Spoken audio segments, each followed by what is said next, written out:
Welcome to episode 3 of Limerick and Proud Live. I am your host, Amanda Flannery, and this evening we have someone very, very special joining us. And this week's guest is known all over the world as the Limerick Lion.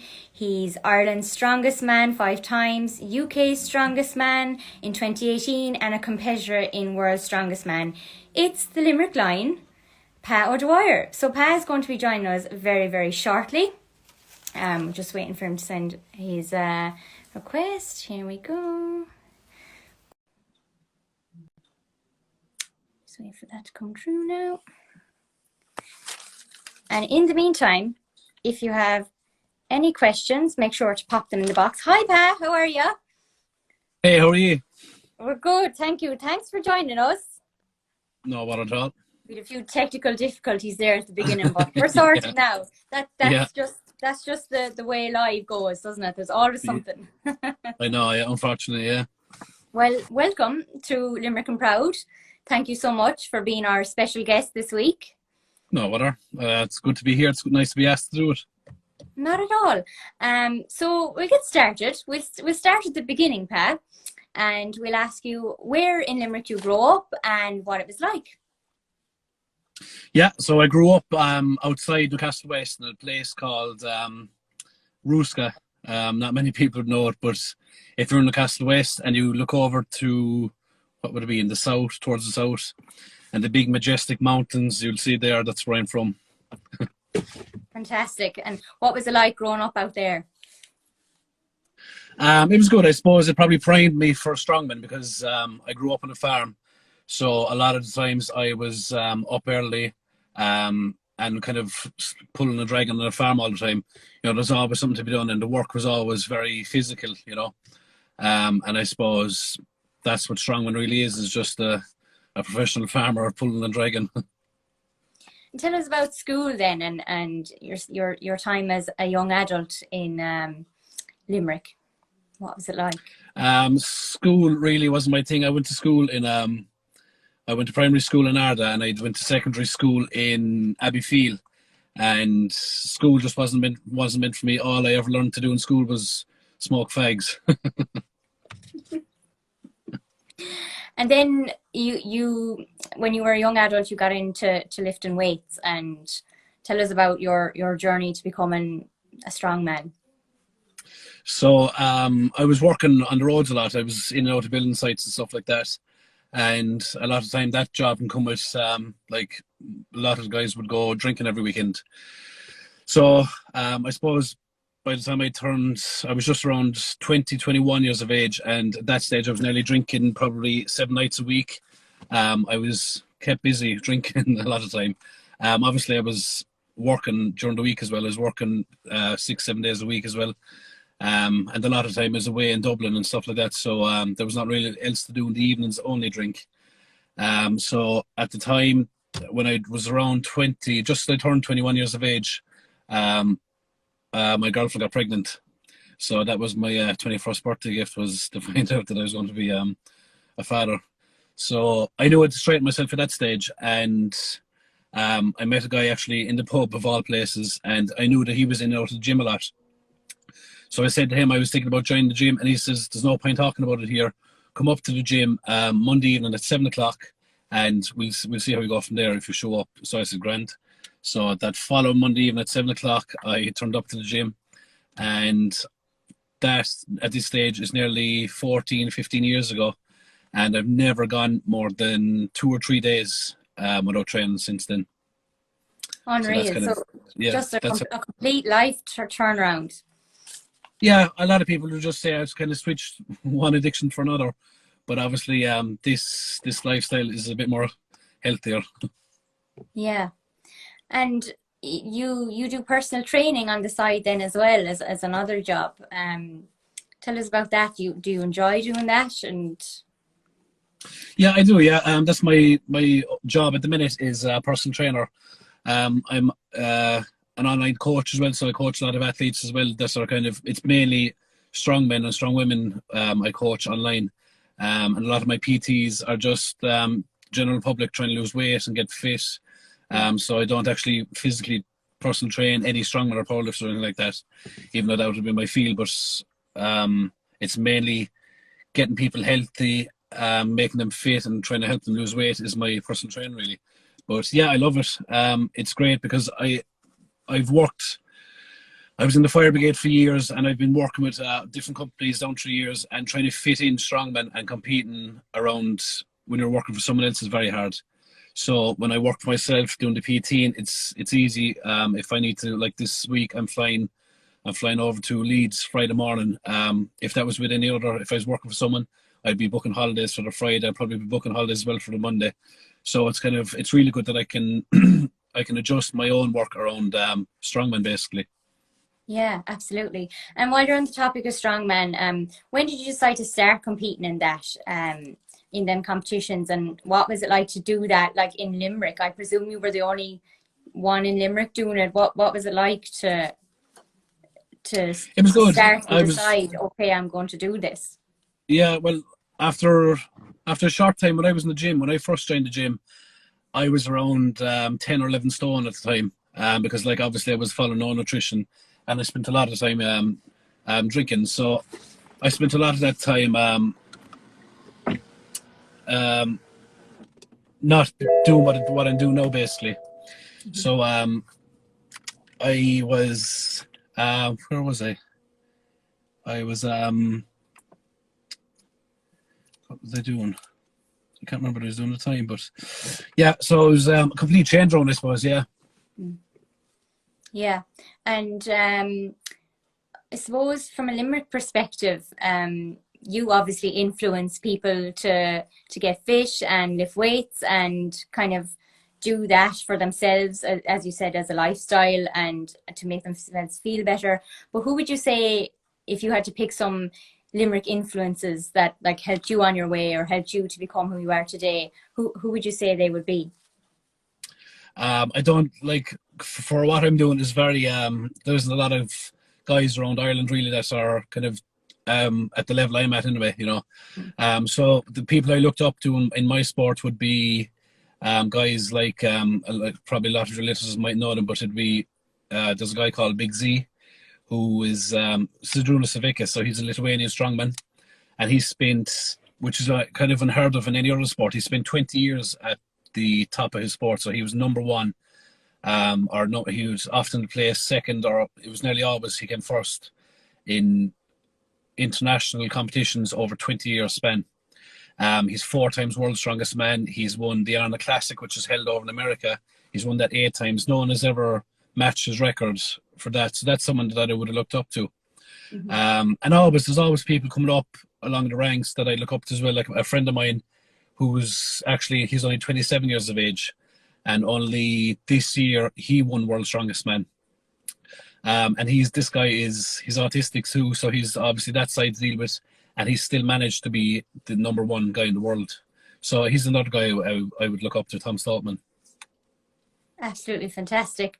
I suppose you said you had to change, you know, you were drinking so much, and then you went from that to lifting weights and eating healthier and, you know, building muscle and becoming a strong man. I'm just wondering, like, what would you have to eat in a day to do that? What would your diet be like on a day-to-day basis?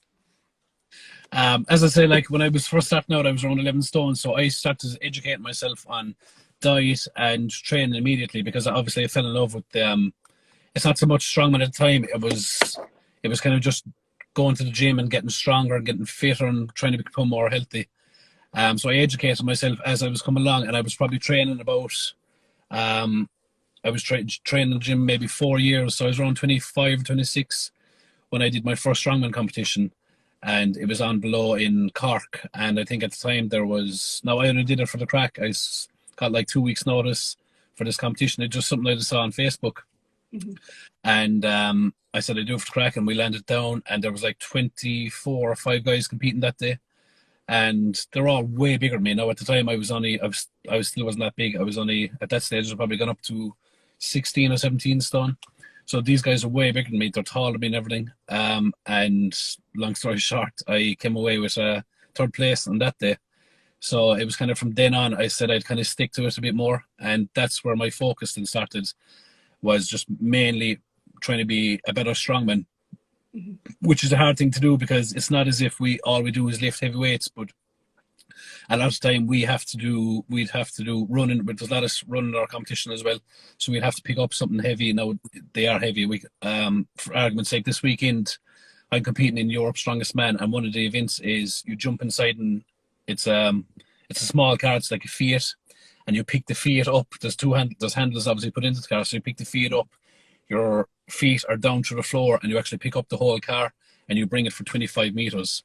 So that's a speed event, so you have to work on your speed. So it's a lot of being strongman is being really strong, being fit. Sometimes these competitions, like UK Strongest Man, is a 3-day competition.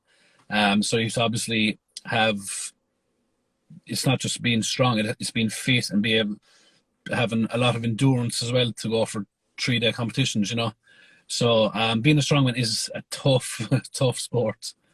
I suppose, and the hardest thing about it, like I enjoy the training, I enjoy competing.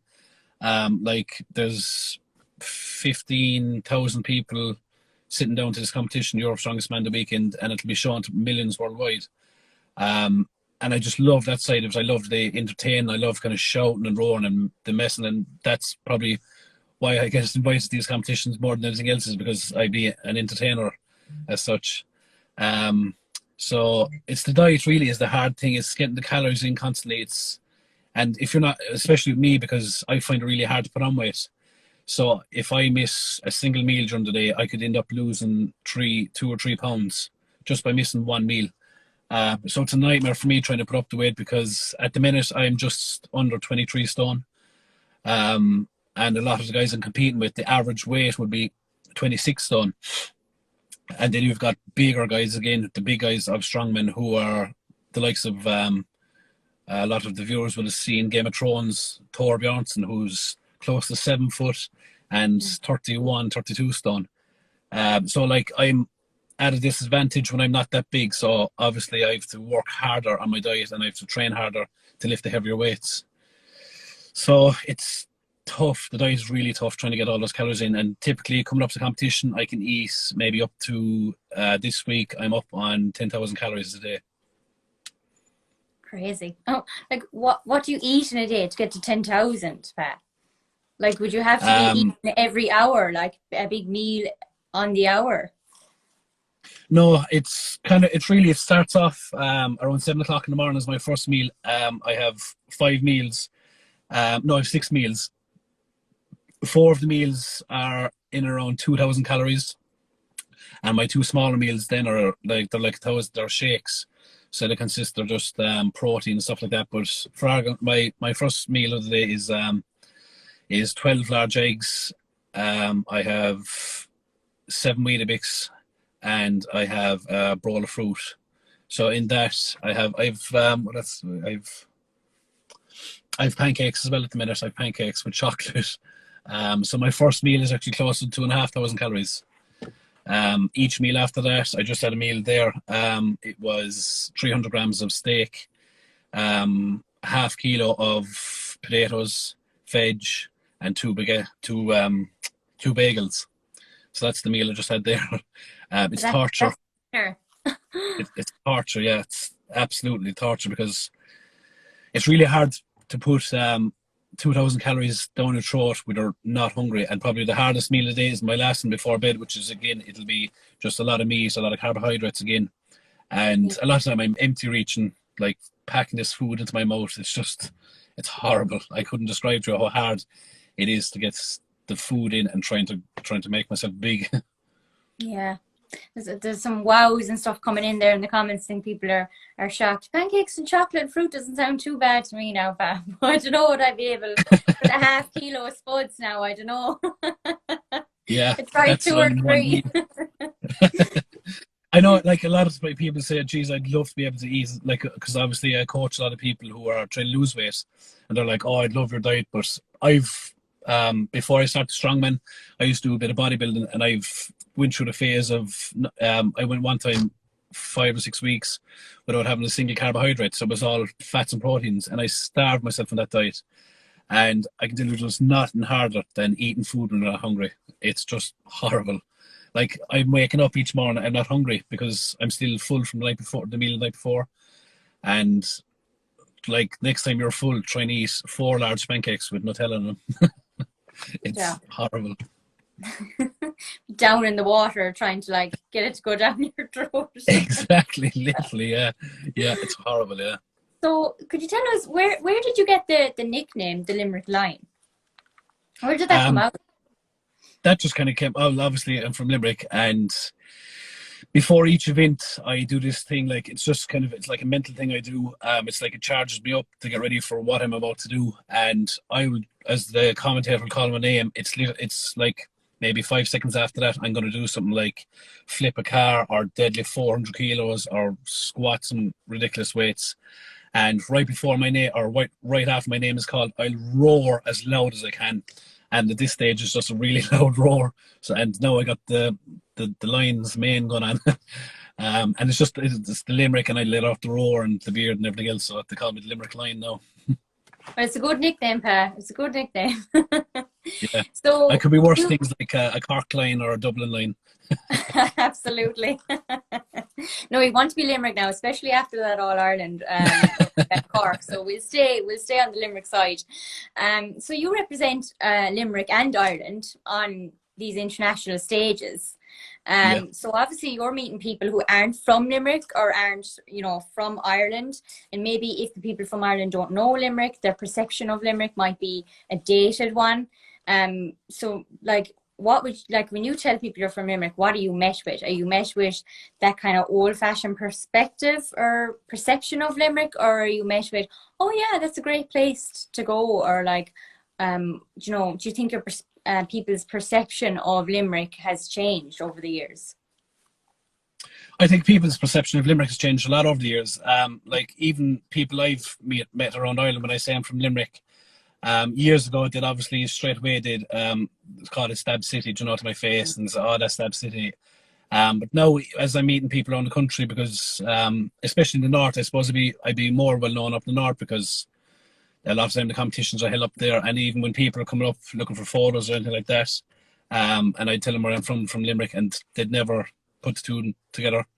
When I'm going abroad, no one has ever really said it to me. They've never really looked it up, or they wouldn't ever come across the name Stab City or anything like that. And probably I was actually the one guy that actually did know Limerick. He was here once, was the Mountain from Game of Thrones, and he said it was actually a lovely place because he came through it once and he stayed here before. So yeah, the general consensus of Limerick isn't that bad anymore. Yeah, I suppose it came kind of back up. It raised its ugly head again this year when that awful article from those people came out, and I Oh, suppose, from Forbes, yeah, I remember, yeah. yeah, for people, I think Limerick people's reaction to that was what I thought was fantastic. Like, we just weren't having it, Yeah. just weren't having it. How did you feel? Did that make you feel angry or annoyed when you seen that old-fashioned kind of perception of what Limerick is kind of raising its ugly head again?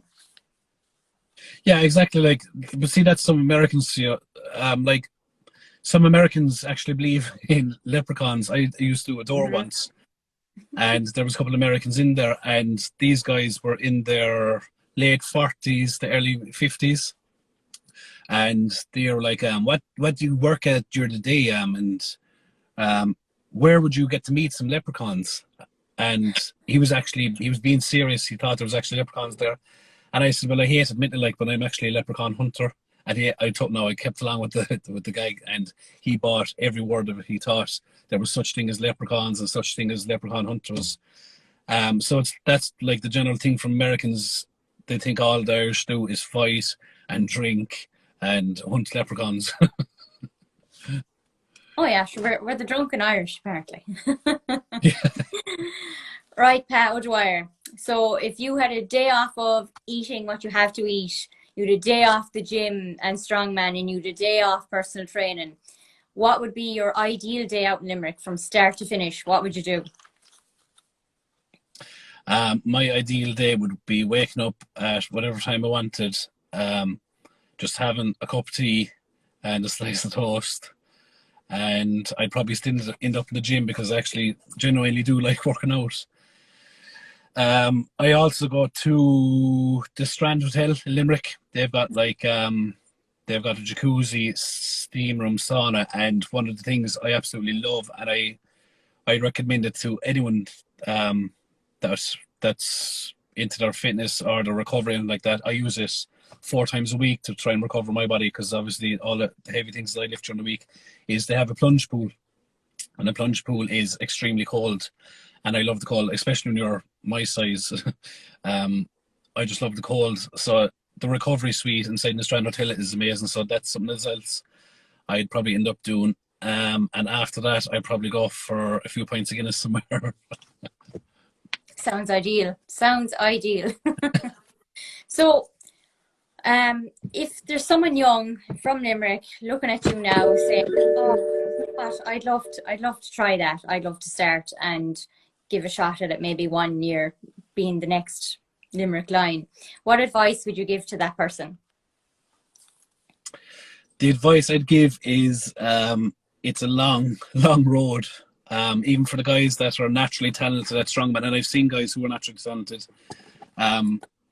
Last year we had a world's strongest man, and he was 24 years of age. So some people just have it in them. Unless you're extremely gifted like him, it's a long road. This is my 15th year of training, and even now I'm still learning how to deadlift properly. I'm still learning how to press logs and stuff over my head. I'm still educating myself, so be prepared to have a long road of hardship and injuries. And probably one thing that's like kept... sorry? Another strongman is after saying there, take up chess instead. Sean Logan. Sean, yeah. Chess would be a lot easier anyway, yeah. So we put up a story yesterday, and we asked people to send in some questions they might like you to answer. So we've picked a handful of them. So we're going to do the Q&A, if that's okay with you. Yeah. The first question we had in was, can you eat what you want and train, or is it down to diet? No, I work with a nutritionist, so it's whatever he sends me. He asks me how I feel after the meals to make sure I'm digesting them properly. And he asked me how training goes. So it's basically down to him. That's what it's actually Ellis Vine is a guy in England that does my diet and my nutrition for me. So it's whatever he tells me to eat, I can eat. And if that's a bowl of stones, I have to eat a bowl of stones. Okay, second question is, what weight can you squat? Squat isn't actually one of the biggest events that comes into strongman, so I never really max out, but I've squatted 380 kilos before. Wow. Would you rather a world record dead or log? I suppose log press, because a log press is the one record that's still holding at the minute. It seems to be unachievable to break this world record that stands at the minute. The world log record stands at 228 kilos. And for anyone that doesn't know what a log press record is, it's basically the big round logs. It's about 12 inches in diameter. It's circular. You put your hands in it, you roll it up into your chest, and you press it up overhead. And the world record in that is 228 kilos, which is close to a quarter of a ton pressing over your head. So I'd really like to be taking the log press record, but I don't think it's something that I'd ever be able to achieve, because anyone that has broken the world record in log has been close to 200 kilo body weight, which would be 30 stone, and you just need that body weight to press something that heavy overhead. Yeah. But yeah, the log press. The log instead of the deadlift. What sort of things do you as strongman struggle with that the average Joe doesn't? Everything.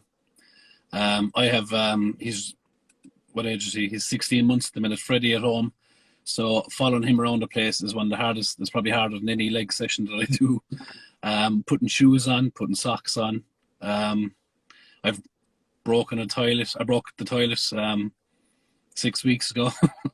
So any of these number of things is harder. And plus, when you're as strong as I am, if anyone's ever moving furniture, you're always the first person they call. So there's no benefits really to being this big and strong. Well, Pat, are you free next week? I'm moving house. Yeah. And the last question from the Q&A is, did you think that people like Eddie Hall have brought more awareness and popularity to the sport? Absolutely. I think I think two guys in particular, Eddie Hall, and Thor Bjornsson, have brought massively into strongman, because Thor, obviously from Game of Thrones, and Eddie Hall, who has a documentary on Netflix that you should watch it sometime if anyone hasn't seen it. It's really good.